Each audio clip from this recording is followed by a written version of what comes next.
Je sais plus si je me suis montré encore de plus. Bonjour. Il est presque 10h, je viens de rentrer parce que je suis allée faire les courses pour les départs en vacances de mercredi. Donc avec ma belle-soeur, on a pris ce qui était petit-déj, goûter et le repas pour le soir quand on arrive sur place pour pouvoir être tranquille et pas être obligé de faire les courses le jour même. Voilà. Alors du coup, ce qui est assez rigolo, c'est qu'on consomme pas du tout de la même façon. Elle prend des... Enfin voilà, elle est pas dans le bio, pas dans le machin et tout. Et du coup, il y a des trucs qu'elle prend, je faisais... Ah, je prends pas ça d'habitude. Mais bon, c'était assez... Voilà. Alors, du coup, passer tous les trucs sur lequel finalement, il y avait des choses qu'elle prenait qui n'étaient pas si mauvaises que ça. Et qui n'avaient pas des bonnes notes, mais voilà.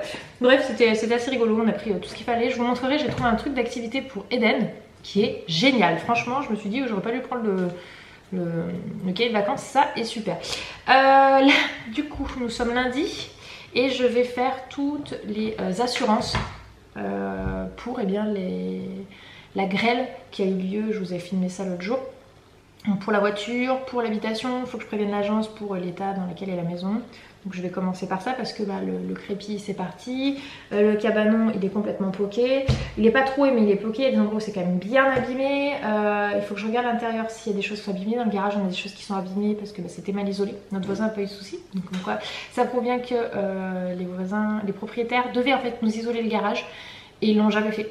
Et du coup bah voilà, le jour où ça arrive, bah, ça fait ça. Donc voilà, j'ai tous ces appels à faire ce matin.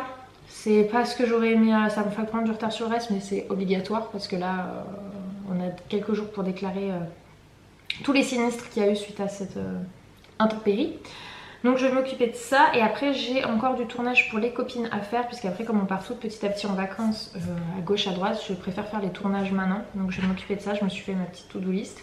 Bonjour, j'ai réussi à voir la MAF. Finalement ça a été moins galère que ce que je pensais parce que dès que j'appelais et qu'ils me disaient que tous les conseillers étaient occupés, bah, je ne pouvais plus, ça me raccrochait, j'étais bloquée. Alors j'ai pu déclarer pour le véhicule, on a 400 € de franchise par véhicule même avec l'état de catastrophe naturelle déclaré. Donc ça fait quand même une bonne somme d'argent à sortir, on va pas se mentir, c'est pas l'enveloppe de tout le monde. Donc on va discuter avec Anthony parce que moi mon véhicule je sais que pour la carrosserie on a beaucoup plus que 400 €, donc voilà. Par contre pour le véhicule d'Anthony c'est plus léger, donc elle nous conseille quand même de faire un devis vite fait entre guillemets dans un garage pour qu'il nous dise s'il y en a pour plus ou moins, qu'on repasse derrière la MAF. Et entre temps, avant j'ai eu le temps d'avoir l'agence chez qui on loue pour leur expliquer les dégâts qu'il y avait eu, et la dame de l'agence me dit bah faites une déclaration de sinistre à votre assurance et puis vous nous emmenez le papier, etc. Donc du coup après avoir fait la déclaration de sinistre des véhicules, je demande à la dame pour faire pour l'habitation comme m'a demandé l'agence, je lui explique voilà ce que m'a demandé l'agence, voilà les dégâts si ça, et la dame d'agence me dit non en fait c'est les murs, c'est-à-dire que c'est le cabanon, le crépi et le garage qui s'est fait inonder par le toit ou par les côtés parce que c'est pas isolé. Elle m'a dit c'est pas du tout à vous de faire une déclaration de sinistre, non, elle a dit là c'est vraiment directement au propriétaire de faire et pas à vous. Je lui ai dit du coup j'ai même pas de document que je peux donner. Elle a dit ah non mais là franchement je vois pas ce qu'on peut faire de plus en fait. Enfin, en gros ça me fait comprendre c'est que l'agence a voulu que ça soit faire passer par mon assurance et pas par celle des propriétaires. Voilà. Ce qui ne m'étonne pas tant que ça finalement. Parce que l'agence c'est très bien mais par contre les propriétaires, voilà, comme je vous ai dit, ceux qui ne se souviennent pas, mais on a eu une belle vitrée ici qui a... En fait pour la petite histoire, ceux qui ne me suivent pas depuis longtemps, quand on a emménagé, le premier hiver, un des radiateurs est tombé sur ma nièce. Heureusement, en fait, elle est arrivée avec un truc, vous savez, pour apprendre à marcher, vous savez, les trucs qui marchent, et elle est arrivée, et en arrivant juste au contact du radiateur, PAN, il est tombé, et ça l'a explosé sur plusieurs mètres. Franchement, elle a atterri dans le couloir des toilettes. Ça nous a fait extrêmement peur. Heureusement, juste une petite bosse sur la tête, elle a été aux urgences, etc. Et on a dû faire venir les entreprises. Enfin, du coup, c'est quand même eux qui ont pris en charge, heureusement. Et en fait, la moitié des radiateurs étaient mal installés, et en fait, ils étaient tous sur le point de s'éclater par terre.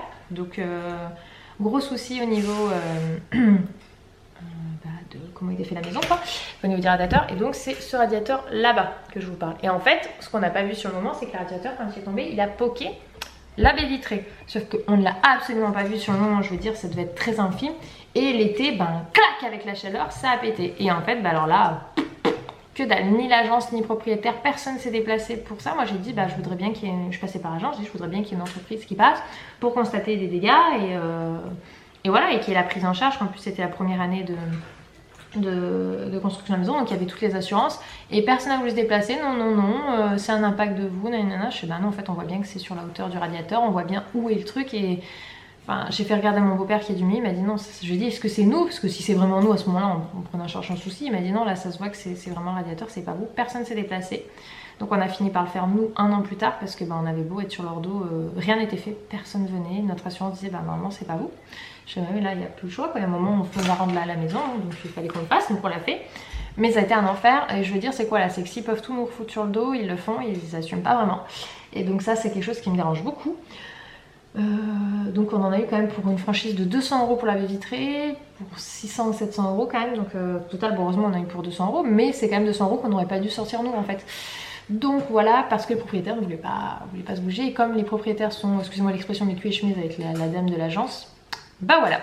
Donc et en plus normalement on devait avoir la terrasse qui devait être carrelée et le garage isolé, c'est ce qui était convenu quand on emménage, ça devait être fait d'ici tout le printemps. Le février devait être fait le garage.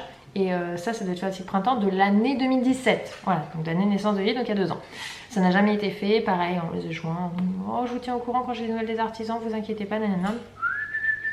Surtout, c'est qu'en attendant que le garage soit isolé, ils nous ont demandé de ne rien stocker dans le garage parce qu'il fallait que quand le gars vienne pour isoler, qu'il ait accès à tout, quoi, et qu'il soit pas gêné. Donc moi, je stockais tout dans la future chambre de Lily Rose en attendant, puis à un moment, zut, quoi, j'ai tout redescendu, j'ai dit c'est bon, à un moment, je paye pour le bien, c'est pas pour rien, quoi, c'est pas pour ne pas utiliser mon garage. Donc on a tout mis dedans et au final on a bien fait parce qu'ils ne sont jamais venus, il n'y a jamais rien qui a été fait. Résultat, le voisin qui est là, qui a exactement la même maison construite comme nous, mais le garage isolé, bah, ils n'ont absolument pas pris d'eau. Nous les compteurs étaient mouillés, j'ai des cartons qui sont saucés avec ce qui est dedans, qui est complètement abîmé, qui va être bon à acheter. La voiture électrique des enfants qui a bien pris l'eau, donc je sais même pas si on va pouvoir la rallumer. Donc voilà, donc je ne suis pas très étonnée de la chose. Là je vais laisser couler, je vais voir si demain je peux y passer ou je vais dire à Anthony de se déplacer. Je pense qu'Anthony prendra le temps parce qu'on part mercredi et qu'ils leur disent voilà ce qu'a dit la MAF et que bah, c'est eux qui prennent en charge. Donc pour optimiser chaque minute de cette journée ensoleillée, oh, ça fait du bien, je vais commencer à m'occuper de ma voiture puisque du coup je vais la rentrer. Je vais ouvrir le coffre et je vais enlever toute la doublure du fond pour qu'on gagne en surface.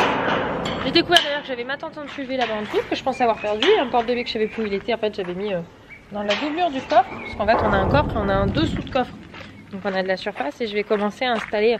Ma belle-soeur met sa poussette canne pour sa fille. Moi il faut que j'installe la poussette, le petit sorte de disquette qu'on met à l'arrière pour Eden.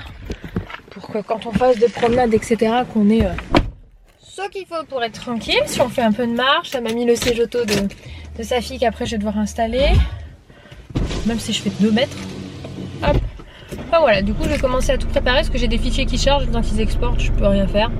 Donc je m'occupe. Bon voilà où en est mon coffre. Le dessous est plein et là je me dis ça va qu'Adeline est en train parce que ça passerait pas. Là c'est le sac de nourriture, le sac d'activité. Il y a la poussette d'Adeline, la poussette de Lily, le petit, ce que je disais, le petit skate pour Eden. Et en dessous il y a lit parapluie, il y a la nourriture, il y a pas mal de choses. Il y a les trucs de piscine, la tente en UV, il y a beaucoup de choses. Mais il y a aussi le lit parapluie, là je me pose beaucoup la question, je le prends pas parce qu'il prend beaucoup de place. Je pourrais mettre les poussettes à la place en dessous, ce serait quand même un énorme gain. Je l'avais pris pour Lily Rose, mais 2 ans et quelques mois, elle dort déjà depuis longtemps dans un lit de grande. Mais tu sais qu'en externe on a toujours pris le lit parapluie. Alors je me dis qu'est-ce que je fais là-bas, je peux le mettre là par terre, je pense que je vais faire ça. Je vais j'enlèverai le sommier que je relèverai, que je calerai derrière notre lit. Et je mettrai son matelas au sol pour pouvoir ne pas avoir à prendre le lit parapluie où elle dormira avec moi. Ce que j'ai surtout peur c'est de la chute. Parce que je sais pas trop, je dors pas avec elle donc je sais pas si elle est si agitée que ça quand elle dort. Je l'observe pas toute la nuit donc voilà. En début de nuit autant non, autant peut-être qu'en milieu de nuit elle bouge beaucoup. Il fait une chaleur, faut que je change de haut, je suis en train de mourir. Donc je pense que je vais retirer, mais par contre c'est que cette valise pèse le poids d'un âne mort. C'est-à-dire un poids monumental. Et là je vais changer de haut et je vais tout changer les trucs. C'était ça en fait, il y avait un doublure au fond. J'ai pris tout ce qui était les trucs de sécurité pour la voiture qui restait quand même en dessous. Mais là il faut que je me change parce que je vais mourir de chaud.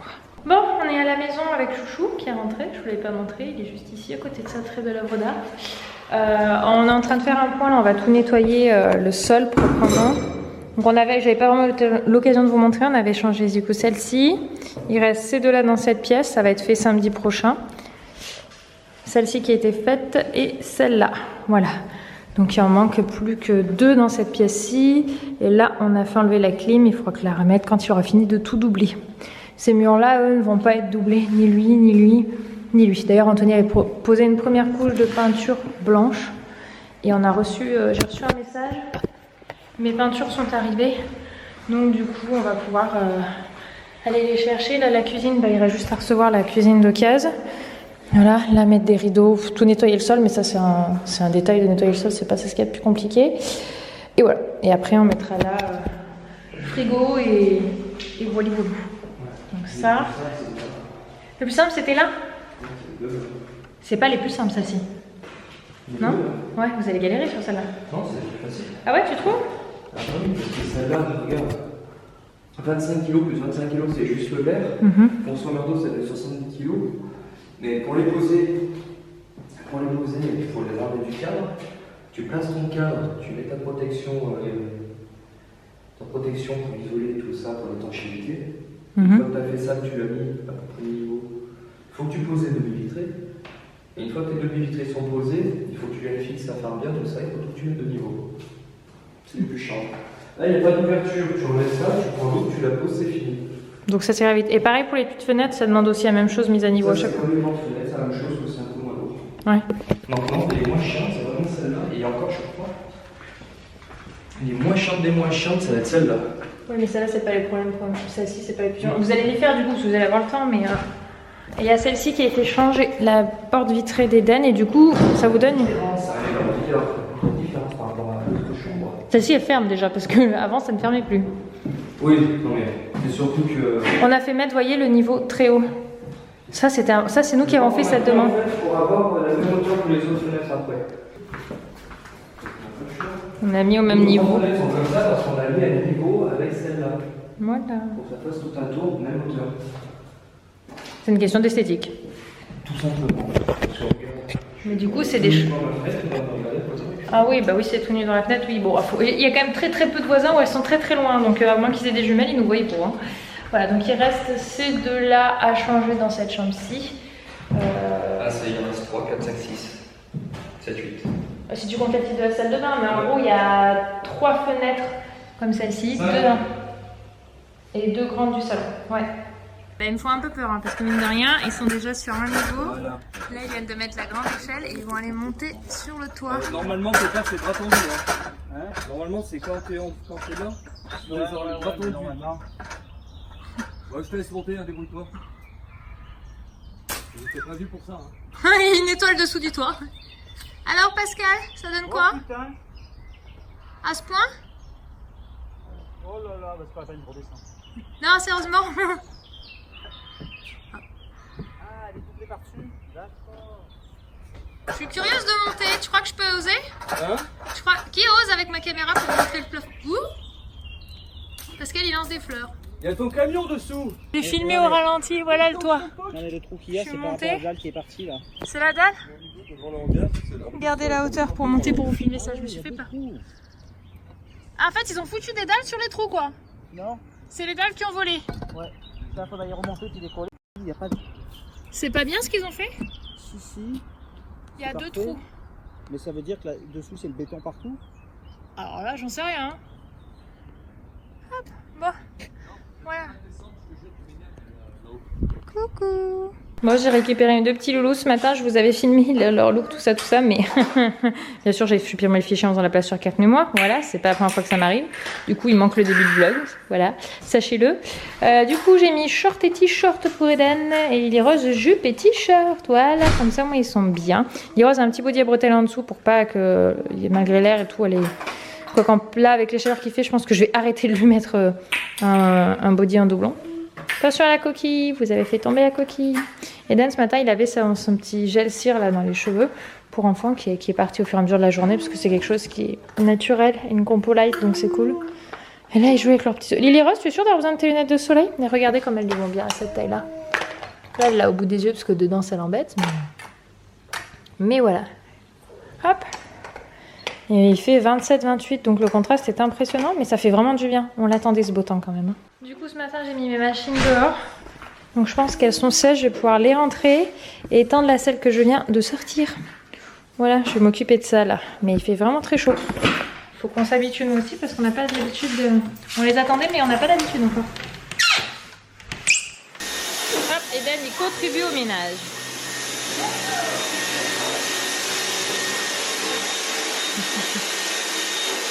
Donc, il est 20h. On a couché les goulous, on a tout j'ai fait la petite routine du soir. Bon, j'ai lu le livre tous les deux ce soir parce que du coup Anthony a eu un collègue qui l'a appelé. Il va avoir une personne en plus samedi parce que du coup les dernières fenêtres seront installées samedi.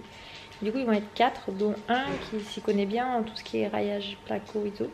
Bon, il s'y connaît des frères aussi, mais du coup là il fait surtout appel à ses frères pour l'aider pour les fenêtres parce que tout seul c'est très compliqué à installer parce que ça pèse un âne mort et tout mettre à niveau, etc. Enfin, du coup c'est juste beaucoup plus facile à plusieurs.